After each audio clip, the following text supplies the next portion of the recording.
My name is John. They call me John Givez. Yeah, I come from Oceanside, California. My story is I was brought up in the church. My pops was a preacher, and my mom, she sang in the church. In 2001, due to the Gulf War, my pops, something started going on with his mind. They call it schizophrenia. It really broke my heart, some of the things he was doing. He kind of betrayed my trust in the worst way, and I hated my father after that.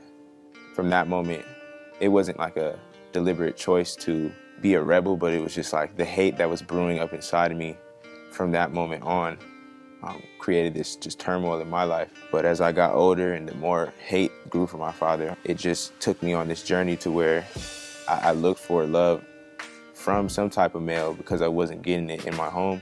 I started just really hanging out in the street a lot more. We hung out with a lot of older Crick dudes.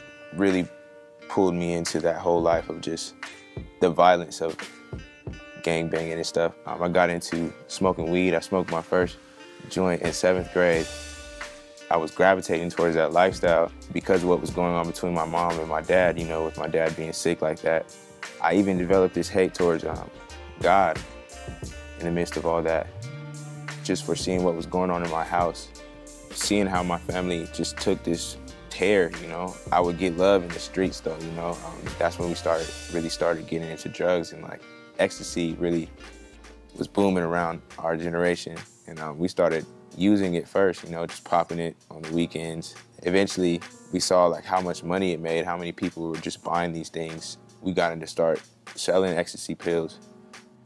And just in all that, I'm losing sight of God for real, to where my mom would see these things going on.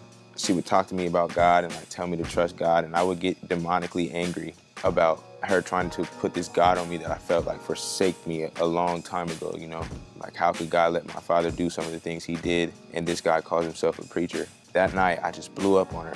I just really blew up on her. I remember it so clearly. I did have a mother that prayed for me, and I appreciated her for that, but I would curse her a lot because of just how things didn't pan out the way I would have them go. So as I'm getting older, I started stealing a lot more. When you start stealing, it becomes addictive. One day, I go to the mall. I'm going to get a little outfit for that weekend. That day, I forgot that I had a bag of pills that were Oxycontin in my pocket. I got caught stealing, called the police. The police came, they arrested me, and then when they found out I had Oxycontin, the whole situation changed. He was like, the minimum you're gonna get for this is 3 years. So in my head, I'm just tripping out I tried to call my mom. She said, I'm not going down this road with you. And then she hung up the phone. And then I called my dad. He answered the phone and he said, yeah, I'll come get you. I remember going through the process. My dad, he was able to pay for a lawyer. So I'm just seeing God use this guy to bless me. When we go, he was there through the whole court process, even when my mom didn't want to be there. What happened was I eventually ended up getting just a year probation. By court order, I was supposed to get a job.